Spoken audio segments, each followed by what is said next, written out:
Welcome to the Know Yourself channel, where making astrology known and understandable is the #1 priority. I'm the Scottish Astrologer, and in this video I want to share with you all a very interesting piece from a favourite book of mine called The Light of Egypt, which was originally copyright in 1889. Now, the part of the book I want to share with you talks about a particular planetary cycle that most people are not aware of, in which the angel of a particular heavenly body has rulership and chief influence over the world for a particular period of time. Now, I will read to you what is said about this cycle from the book, which I guarantee you find extremely interesting. Okay, a brief glance into past history will be instructive to the student of psychology, and to enable him to do this and assist his researches, we supply the following correct data terminating a subsolar cycle, with Michael receiving the government of the world in the beginning of the year 1881, when the sub-races of the West reached the equator of human progress, and carrying our researches forward from this date up to the culminating point of the arc, from which point Western races descend the descending cycle and once more relapse into ignorance. In carrying our investigation into the past ages, it will suffice if we begin in the year BC 1200, when Cassiel, the angel of Saturn, resumed the government of the world. From the year BC 1200 to the year BC 897, the earth was under the melancholy influence of Cassiel's rule, and in the very first year of his reign, Troy, the famous Trojan city, was taken and destroyed by the Greeks, and many other events faithfully indicate the nature and power of the Saturnian influence. It will well repay those who will study ancient history. After Cassiel, the benevolent Zachariel, chief agent of Jupiter, became regent of the world, and here we note the remarkable difference between the two governors. In the beginning of this angel's reign, Rome, the mistress of the world, was built, and the foundation of a mighty empire substantially laid. All nations began to progress rapidly into a more advanced state of civilization, and to cultivate the arts and sciences. And lastly, but by no means the least of the benefits conferred by Zachariel, was the production, towards the close of his reign, of two of the most extraordinary men our era has ever seen, Gautama Buddha in India and Pythagoras in Europe. The angel Zachariel was in power from the year BC 897 to the year BC 588. Then came Samael, the angel of Mars, who reigned from the year BC 588 to the year BC 280. This period is one of war, martial heroes and brilliant achievements on the field of battle. A glance at the history of Greece and Rome will suffice to show how true this is. After Samael came Michael, the sun god, the shining chief of the seven intelligences, and ruled the world from the year BC 280 to the year AD 29. During this period, most nations attained the climax of power and civilization. Towards the close of his reign, this bright angel presented the nations of the West with a teacher who rivaled in moral teachings and excelled in practical benevolence, Gautama Buddha, the greatest moral reformer the East has ever seen. This teacher was styled by his followers the Son of God, and was called by the name Jesus, the son of Joseph and Mary. He was called the Son of God astrologically because he was born into the world during the reign of Michael, the sun god, and esoterically because he was at one with the universal Father. And it is remarkably strange that no sooner did Michael's rule end than the numerous priestly enemies of this noble reformer became triumphant and brutally murdered him, as they have done thousands of others in all ages of the world. The great religious symbol of all esoteric religious systems and dogmatic sacerdotal castes has been the cross. Now inverted, it is a bloody weapon, the sword, and past history can prove how well its devoted priesthood knew its fearful use. Now my opinion on this particular part is that when Michael of the Sun comes back into rulership, which we are in the middle of now, at some point near the end of his reign, just as before, this is when we will see once again the incarnation of Christ. He won't be called the same name, but rest assured it will be the same spirit. And we will see, like is also mentioned in this book, which I will get to soon, the end of organised religion that has bastardized and corrupted the noble teachings of Christ. And the world will only follow one religion after that, as there is only one God. But before his return, we will see wars, which we have already seen and are currently seeing now. As the true rulers of this world are the priest class, and they want to conquer and enslave, brainwash and dumb us all down before Christ's return, in the hope that no one will listen to or believe him, and they can set themselves up once again as the masters and rulers of earth, with their version of a Christ figure, commonly referred to and known as the Antichrist, to be the ruler of a world government that they are trying so hard to make a reality. Of course, all their hard work and effort will be in vain, and they will ultimately fail.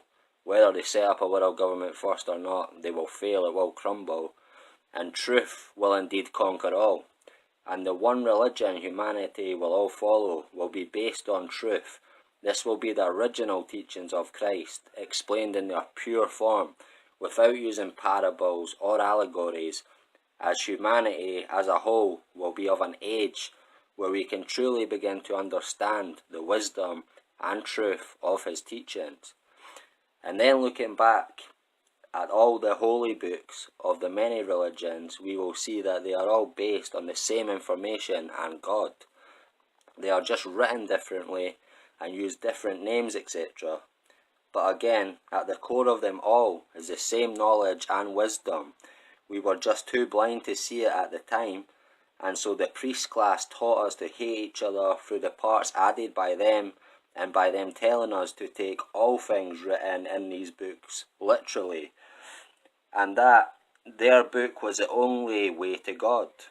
So we happily went to war and killed each other, while the priest class sat back and watched all the horrors that they themselves orchestrated. And this has kept the same families in power for thousands of years. People are already starting to wake up to the truth, and this is a massive sign that Christ's return is fast approaching. Now the priest class know this, and so are trying to deceive the people who are waking up to the truth with all sorts of false information online, etc., to try and confuse us and lead us down all sorts of rabbit holes. So just be aware of this and don't listen and fall for everything being pushed at you. Okay, back to the book, what the book has to say. After Michael comes Aniel, prince of the astral light, the angel of Venus and love, who ruled from the year AD 29 to the year AD 337. These were the days of religious persecution, the days also of faith and love amongst the Christians for the doctrine of their noble chief, when it was based on Christ's teachings. It was in these days when it was said how these Christians love one another, but alas, it was also a time of great licentiousness in Rome, when women, love, lust and debauchery were the order of the day. This period will show the occult student the two opposite powers of forces of Aniel's influence, Venus's influence. When exerted for evil, it is all that is obscene and disgusting, but when exerted for good, it evolves that which is noble, elegant and true. Now after Aniel's rules terminated, the angel of Mercury, or Raphael, commenced to rule, and was governor from the year AD 337 to the year AD 646. It was during this period that the Gospels of the New Testament were forged. Christianity under the rule of the brain, instead of simple faith and brotherly love, became proud. From being persecuted, she became the persecutor. The church became dogmatic, cunning, and thoroughly determined to succeed at all hazards. The most transparent forgeries were accepted as absolute truth. The mutilation of the works of the contemporary authors of the apostles and the early Christian fathers, and interpolating suitable passages of their own, were considered meritorious actions. Like I was mentioning earlier, they added bits to it. They made it their own. They bastardized the original teachings of Christ. It was during this reign that the celebrated Council of Nice was held, and the divinity of Jesus established by vote. Okay. At the end of the year AD 646, Gabriel, the angel of the moon, became the supreme ruler and reigned until the year AD 954. This period, like all lunar periods, was one of intellectual slumber. The Dark Ages had set in and gradually increased until Cassiel, the angel of Saturn, took command and governed from the year AD 954 to the year AD 1263, and made things even worse. Now, pagan darkness and gross superstition held the sway and reigned supreme until the year AD 1263. Now, the lowest point in the mental arc was reached, and the Western nations were in the most dense condition.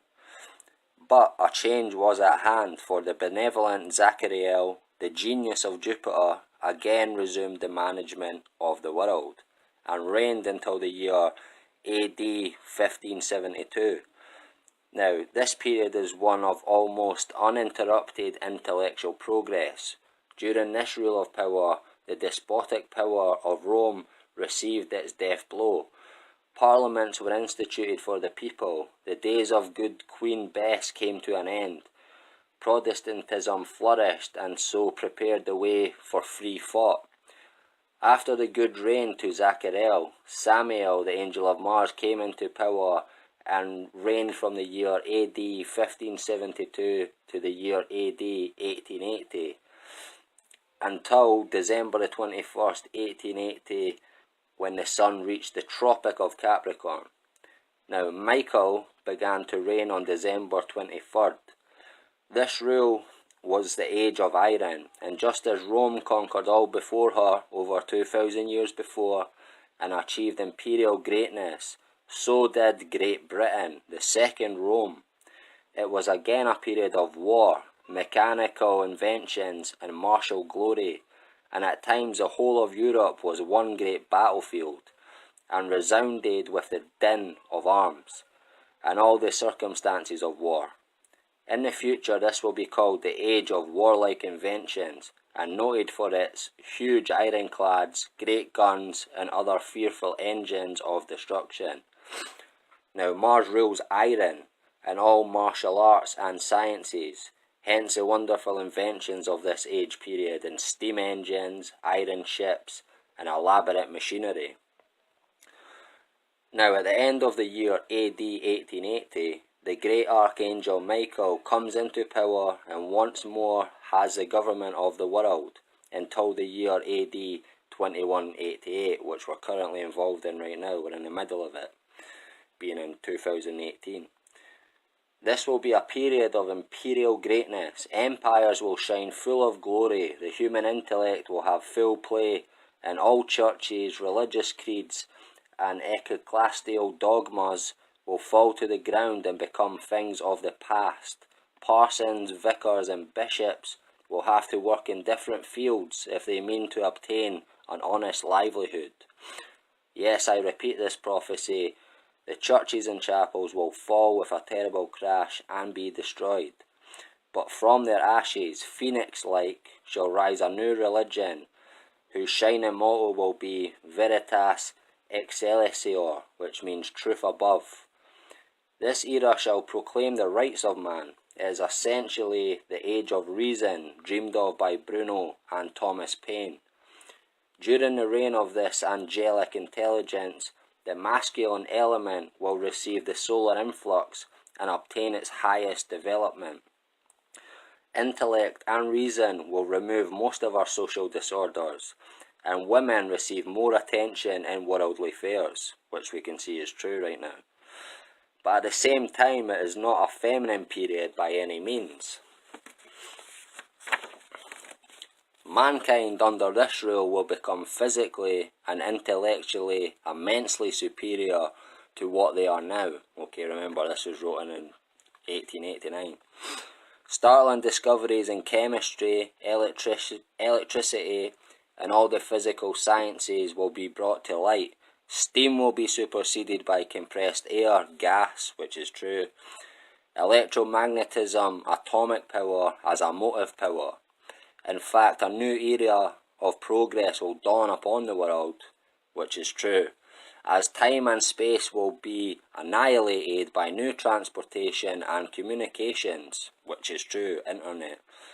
And last but not least, science and religion will become blended, spiritual intercourse as acknowledged fact, and psychology, the special study of the greatest scientists of the day, which science is starting to move towards mental, supernatural, unseen phenomenon, rather than the physical phenomenon that they used to be obsessed with. Now, after the rule of Michael, Aniel, prince of the astral light, will receive the guardianship of the world and reign from the year AD 2188 to the year AD 2497. This is the feminine period, and women will, during Aniel's reign, become man's just and lawful equal, socially and politically. Intuition will show itself the superior of mere intellect, and the human form, physically, will attain its greatest degree of perfection. Occultism will be taught in our universities, astronomers will become astrologers, and drugs for the treatment of disease be consigned to the limbo of oblivion, to keep company with the religious dogmas and scientific noodleisms of today. It is at this point that I warn all Western nations, remember that this is a period of feminine force and love. Therefore, see to it that you form not those magnetic conditions that would attract into your midst the dark legionaries of Aniel. If you do, woe be unto you, as pride and luxury, licentiousness and debauchery will result, and the fate of Nineveh, Babylon and Rome will be yours. But if on the other hand virtue, morality and pure affectional love stand paramount amongst you, then all that is noble, elegant and true shall reign in your midst. Then shall nations abolish fleets and standing armies, kings will lay aside their sceptres, and a universal human brotherhood begin to comprehend their common origin and divine relationship with the great first cause. Now after Aniel, in the order of the seven governors, Raphael will receive the sceptre of earthly rule, bright Raphael, the swift messenger of the gods, and presiding intelligence of the planet Mercury. This will be the grand era of the mind, the age of the genius of humanity, to assimilate all the stores of knowledge treasured up by the past ages. This is the culminating point of the sub-cycle of the sub-Western races. Now, Raphael will govern from the year AD 2497 to the year AD 2806. Now, during this period, the attainment of adeptship will be the highest ambition of the noblest minds, though but a few will attain unto this ideal height in any race of the present round. Science and the arts will attain unto a degree of perfection unknown to any past age, and thus will close the intellectual genius of the Western race. Now from the summit we begin to retrograde, for Gabriel, the seventh governor, now takes up the reins of power, and rules from the year 2806 to the year 3114. This rule is again the stagnation of mind, and once more humanity, having attained the greatest height possible in this cycle, begins to travel on the downward arc and the nations again relapse gradually into ignorance, and spiritual truth will materialize itself into concrete sacerdotalism. Nor will mankind of the West again reach its climax of civilization until about the year 7300. Now the culminating point of this cycle is about the year 2800, or 6 years before the expiration of Raphael's rule. Now the sub-Western races, then at their climax of development, will gradually decline, while certain other races of the West will be rapidly rising on their ascending arc, as will the nations of the Orient, who will culminate about the time of the sub-Western races reaching the lowest point in the arc of their cycle. Okay guys, that's the end of this video. Okay, I hope you found it interesting. If you did, please like, share, subscribe, and please tell a friend about the Scottish Astrologers Know Yourself channel.